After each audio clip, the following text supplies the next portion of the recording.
Hello friends, comics सुनो में आपका स्वागत है। आज हम आपके लिए लेकर आए हैं मनोज कॉमिक्स की भूत प्रेत सीरीज़ की एक और बेहतरीन कॉमिक्स जिसका नाम है आँखें। तो चलिए टाइम बर्बाद न करते हुए शुरू करते हैं। फतेहपुर की एक पॉश कॉलोनी में बेटे स्कूल से छुट्टी होते ही सीधे घर आना। अच्छा माँ। जल्दी ही राहुल मेन सड़क पर आ पहुँचा। ये तो इंस्पेक्टर रघुवीर का लड़का है जिसकी वजह से मेरी आंख। अगले ही पल उसके पांव का दबाव एक्सीलेटर पर बढ़ने लगा और इसी पल उस छोटे से बंगले में आंखों से लाचार निर्मला देवी की दिल दहला देने वाली चीख उभरी। राहुल आई। इधर। दिलावर, ये तूने क्या किया? मैंने क्या किया मोंटू? उस छोकरे की मौत ही उसे मेरे ट्रक के सामने ले आई थी। वैसे ये लड़का उसी हरामजादे इंस्पेक्टर रघुवीर का खून था जिसने मेरी आंख फोड़ी थी। ओह, इसका मतलब तूने जानबूझकर? हाँ। अगले दिन शाम के समय। हे भगवान, यह तू मुझे किस जन्म के पापों की सज़ा दे रहा है? चीता की आग ठंडी हो जाने के बाद पहले ईश्वर ने मेरा सुहाग छीना, फिर आंखें, और अब जीने का एकमात्र सहारा भी छीन लिया। काश मैं देख सकती तो उस ट्रक ड्राइवर, अपने पति के हत्यारे व अपनी आंखों की ज्योति छीनने वालों को बहुत ही भयानक मौत मारती। रह रहकर बेबस निर्मला देवी की ज्योतिहीन आंखों से आंसुओं का सैलाब उमड़ रहा था कि तभी माँ। अरे, ये आवाज़ तो मेरे राहुल की है। हाँ माँ, मैं तेरे राहुल की आत्मा हूँ। आत्मा? हाँ माँ, तुझे आंखें चाहिए ना? मैं देता हूँ तुझे अपनी आंखें। ये ले। अगले पल एक साथ दो चमत्कार हुए। राहुल मेरे बेटे, तू कहाँ है? देख, अब मैं देख सकती हूँ। अब राहुल की तस्वीर में उसकी आंखों के स्थान पर दो काले गड्ढे नजर आ रहे थे और निर्मला देवी की आंखों के सामने उभर रहा था राहुल की हत्या का दृश्य। आई। वैसे ये लड़का उसी हरामजादे इंस्पेक्टर रघुवीर का खून था जिसने मेरी यह आंख फोड़ी थी। और इसी के साथ निर्मला देवी के शरीर में होने लगा एक अजीब परिवर्तन। और देखते ही देखते इधर दिलावर राहुल की मौत का जश्न मना रहा था, लेकिन इस बात से बेखबर कि निर्मला देवी की आंखें उन्हें भयानक अंदाज में घूर रही थी। दिलावर भाई, अब बस भी करो। बस मोंटू, एक पैग और। फिर दिलावर जैसे ही दूसरा पैग बनाने लगा। उफ। क्या हुआ दिलावर भाई? ये बोतल? मोंटू, मुझे लगा कि मैंने हाथ में बोतल नहीं सांप पकड़ रखा है। हा हा हा हा हा हा। नशे में बोतल तुझे सांप दिखाई दे रही थी? हा हा हा हा हा हा। अब और न पीना वरना मैं तुम्हें मगरमच्छ नजर आने लगूंगा। हैं? मगरमच्छ? बचाओ। अगले पल आह। उफ, कहीं ये पागल तो नहीं हो गया है? फिर उफ, ये आंखें। हरामजादे, ये उसी मासूम की आंखें हैं जिसे तूने अपने ट्रक से कुचल कर मार डाला था, और अब ये आंखें तुझे जिंदा नहीं छोड़ेंगी। नहीं, मुझे मत मारो। और तेरे बाद नंबर है तेरे बॉस कादिर व उसके साथियों का, जिसने मेरे पति का खून किया और मेरी आंखों की ज्योति छीनी थी। दिलावर को मौत के घाट उतारने के बाद तू भागकर कहाँ जाएगा? ही ही ही ही ही ही। अगले ही पल, लेकिन अगला पल आश्चर्यचकित कर देने वाला था। 1 घंटे बाद मोंटू शहर के मशहूर गैंगस्टर कादिर के सामने था। बॉस, उस डायर ने दिलावर को मार डाला। वह कह रही थी उसके बाद हम सबका नंबर है। हरामजादे, क्या यही बकवास सुनाने के लिए तूने मुझे इतनी रात गए जगाया है? हाँ बॉस, मैं सच कह रहा हूँ। वह डायन और इंस्पेक्टर रघुवीर के लड़के की आंखें जिसे आह। बकवास बंद कर और भाग जा यहाँ से। अगले पल भुनभुनाता हुआ कादिर सीढ़ियाँ चढ़ने लगा। लेकिन बॉस, वो डायन। बेफालतू में साले ने नींद खराब कर दी। इतनी रात गए भूत प्रेत का किस्सा सुनाने आया था। ज़रूर कोई भयानक सपना देखा होगा। और फिर कादिर जैसे ही अपने बेडरूम में घुसा, उसका पारा 7वें आसमान पर पहुंच गया। हरामजादे, तेरी यह मजाल कि तू मेरे बेड पर लेटे। मैं तुझे जान से मार डालूंगा साले। और फिर अगले पल कादिर की चेतना को जैसे झटका सा लगा। परवीन। उफ, यह मैंने क्या किया? अपने ही हाथों अपनी बीवी की हत्या कर दी। और तब शायद जीवन में पहली बार कादिर के मुंह से निकला एक नाम। हे परवरदिगार, एक परवीन ही तो थी जिसे मैं सबसे ज़्यादा चाहता था, और उसे ही मैंने अपने हाथों। लेकिन अगले पल गूंज उठा एक भयानक अट्टहास। कौन? और अगला पल कादिर को सहमा देने वाला था। उफ, ये आंखें हैं या जलती मशाले? कादिर, देख किन आंखों में तुझे अपनी बर्बादी दिखेगी। इन आंखों ने अपने परिवार की बर्बादी देखी है, और अब तू भी अपनी बर्बादी के लिए तैयार हो जा। अभी पता लगाता हूँ कि कौन किसे तबाह करेगा। लेकिन अगला पल कादिर को कपा देने वाला था। उधर यह गोलियों की आवाज़ तो बॉस के कमरे से आ रही है। हाँ, पता नहीं क्या बात है। जबकि उधर ओह, 4 बज गए। मुझे यहाँ से निकल लेना चाहिए। अगले पल, अरे ये खिड़की के रास्ते कहाँ जाएगी? खिड़की के बाहर तो सिर्फ मौत है। नीचे ही वे चुड़ैल अब नीचे सड़क पर पड़ी अपने जीवन की अंतिम सांसें ले रही होगी। अगले पल, हैं? नीचे सड़क पर तो कोई नहीं है। तभी क्या हुआ बॉस? वह गोलियों की आवाज़ कैसी थी? और ये मेम साहब, इन्हें क्या हुआ? मर गई। और सुबह होने से पहले वह लाश तुम्हें ठिकाने लगानी है। Okay boss.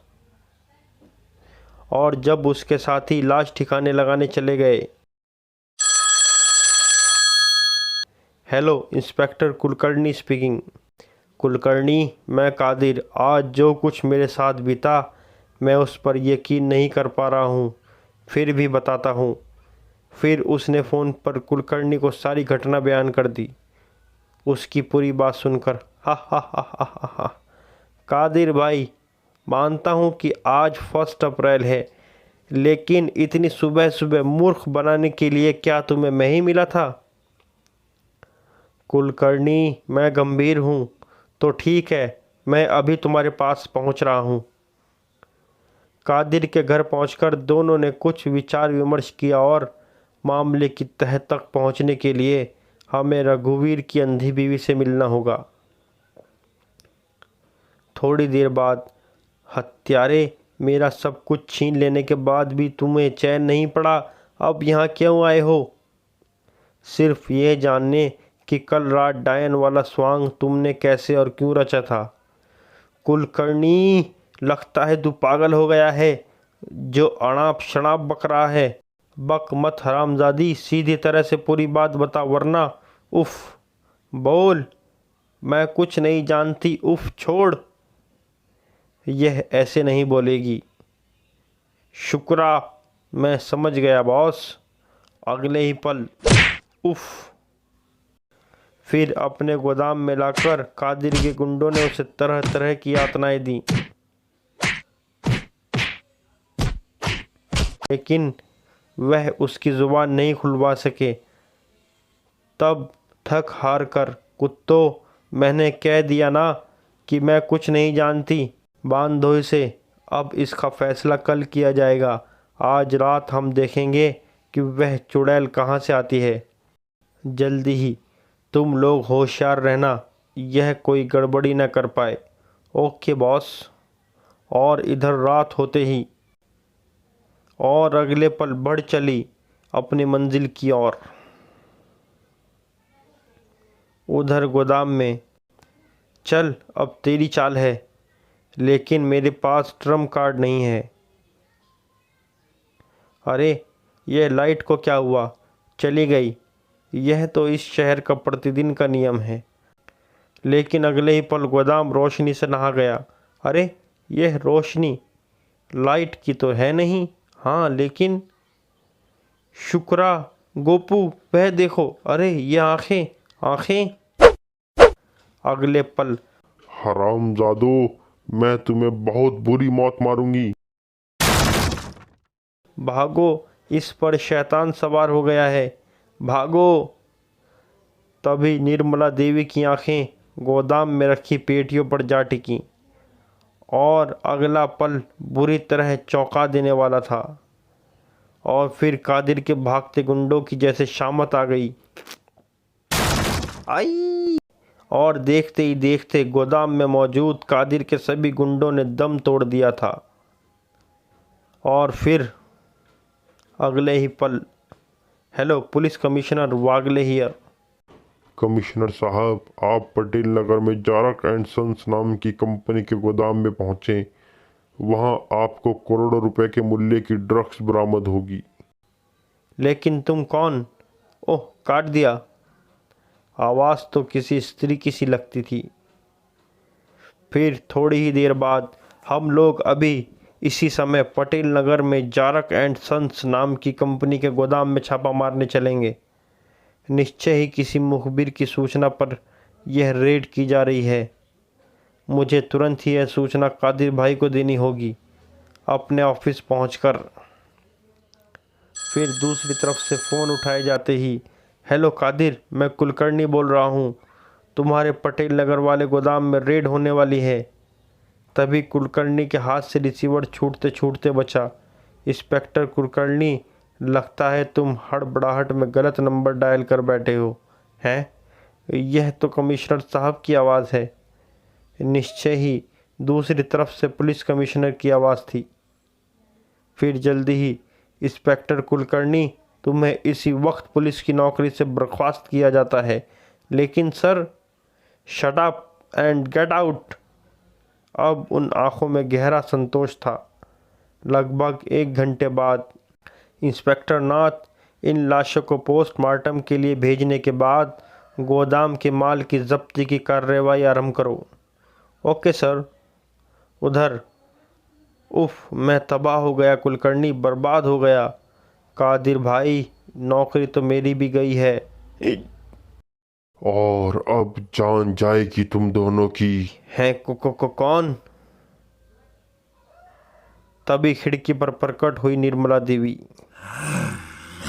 चुड़ैल, उफ, भागो कुलकर्णी, वरना यह हमें मार डालेगी। अगले ही पल, तभी, नहीं, ये।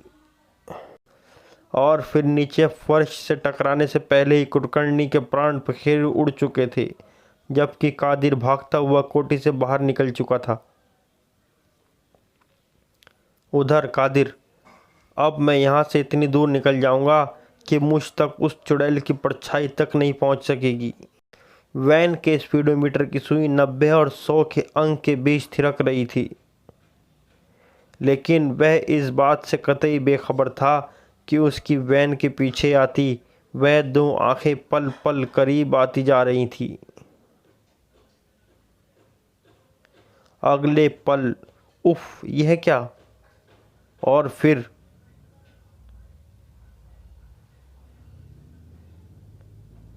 85 फुट नीचे जा गिरा कादिर का शरीर, नासे पीर बाबा की मज़ार पर। कौन? अरे यह तो बुरी तरह जख्मी है। बाबा, मुझे बचा लो, वह चुड़ैल मुझे मार डालेगी। चुड़ैल? तू फिक्र मत कर बेटा, इस पाक मज़ार के आसपास भी नहीं फटक सकेगी कोई बुरी आत्मा। और अब तुम मुझे उस चुड़ैल के बारे में बता ताकि मैं तुम्हारे बचाव का कोई उपाय कर सकूं। बाबा, मैं सिर्फ इतना जानता हूँ कि वह एक भयानक चुड़ैल है जो खामोश। इस पाक मज़ार पर बैठकर मक्कारी मत कर, या तो सीधी तरह सच्चाई कह या यहाँ से दफ़ा हो जा। इसे सच्चाई बताने के सिवाय अब कोई चारा नहीं। बताता हूँ बाबा। पिछले दिनों इंस्पेक्टर रघुवीर काले धंधे वालों के पीछे हाथ धोकर पड़ा हुआ था। ट्रक रोको, हमें ट्रक की तलाशी लेनी है, लेकिन जल्दी ही। हरामजादे, तू क्या सोचता है मेरे हाथ से निकलकर भाग जाएगा? और अगले ही पल, चल सीधी तरह। उफ, मेरी आँख। फिर उसने दिलावर को मार मार कर उससे मेरे बारे में कबलवा लिया। कादिर नाम है उसका, जारा कैंसन्स का मालिक। हाँ, फिर चलो कुलकर्णी, हमें इसी समय कादिर को गिरफ्तार करना होगा। सर, वो बहुत बड़ा आदमी है, उसकी पहुंच बहुत ऊपर तक है। उसे गिरफ्तार करने से पहले अदालत से उसके नाम का वारंट इश्यू कर लेते तो। लेकिन रात के इस वक्त तो फिर सुबह सही। कादिर कौन सा कहीं भागा जा रहा है। ऑल राइट, मैं अपने क्वार्टर जा रहा हूँ। इस बारे में अभी किसी से कुछ भी मत कहना। Okay sir. कुलकर्णी मेरा ख़रीदा हुआ आदमी था। इंस्पेक्टर रघुवीर के चले जाने के बाद उसने फ़ोन पर मुझे सब कुछ बता दिया। कुलकर्णी, अब तुम ही कुछ करो। बिना उसे ठिकाने लगाए अब कुछ नहीं किया जा सकता कादिर भाई। ठीक है, अब इंस्पेक्टर रघुवीर कल का सूरज देखने के लिए ज़िंदा नहीं रहेगा। मैं उसी समय अपने आदमियों के साथ इंस्पेक्टर रघुवीर के घर जा पहुंचा और बापू, स्वामी, कमीनों, मैं तुम लोगों को ज़िंदा नहीं छोड़ूंगी। उफ, परे हट। बॉस, इसे जीवित छोड़ना ठीक नहीं होगा। इसकी गवाही हमें फांसी करा देगी। अगले पल, अब यह अंधी अदालत में हमारी शिनाख्त ही नहीं कर पाएगी। फिर उस घटना के बाद दिलावर ने इंस्पेक्टर रघुवीर के लड़के को ट्रक के नीचे कुचलकर मार डाला। आई, बस बाबा, उसके बाद में उस चुड़ैल की कहानी शुरू हो गई। पहले उसने दिलावर को मारा, फिर मेरे ही हाथों मेरी बीवी की हत्या करवा दी और उसकी पूरी बात सुनकर वह फ़कीर बुरी तरह चीख उठा। तू इंसान नहीं, शैतान है। जी तो चाहता है कि मैं तेरा गला दबा दूं। उफ, लेकिन तू इस समय ना से पीर बाबा की शरण में है। रे ये पुड़िया, जब तक यह तेरे पास रहेगी वह आत्मा तेरे करीब भी नहीं फटक सकेगी। जा, अब सुबह होने वाली है, भाग जा यहाँ से। इधर निर्मला देवी, जो पास खड़ी अदृश्य रूप में उनकी बातें सुन रही थी, वापस लौट पड़ी। आज तो मेरे हाथों बच गया, लेकिन आने वाली रात तेरे जीवन की अंतिम रात होगी। और फिर उस रात जब कादिर शराब के नशे में धुत पड़ा था। जब तक इसके कुर्ते की जेब में बाबा की दी हुई पुड़िया है, मैं इसके निकट भी नहीं पहुंच सकती। तभी कुछ सोचकर, हरामजादे, चाहे मेरा कुछ भी हो जाए, मैं तुझे जिंदा नहीं छोड़ूंगी। लेकिन कौन? तुम्हारी मौत। हा हा हा हा, मुझे मारने आई थी बेवकूफ़। ले, अब तू ही मर। उफ, पूरे चेहरे व कपड़ों पर खून लग गया है। मुझे नहाना होगा। और फिर थोड़ी देर बाद, उफ, उस बेवकूफ़ की मौत ही उसे यहाँ खींच लाई थी। तभी एकाएक चौंक पड़ा। अरे, यह खून! वह तेज़ी से दरवाजे की तरफ लपका। लगता है वह चुड़ैल यहाँ आ पहुँची है और बाबा की दी पुड़िया इस वक्त मेरे कुर्ते की जेब में है, लेकिन बाहर निकलने से पहले ही। उफ, आई! उसी समय पुलिस कमिश्नर की जीप कादिर की कोठी के सामने आकर रुकी। वो घर पर ही है ना? हाँ सर। और इधर ना। तभी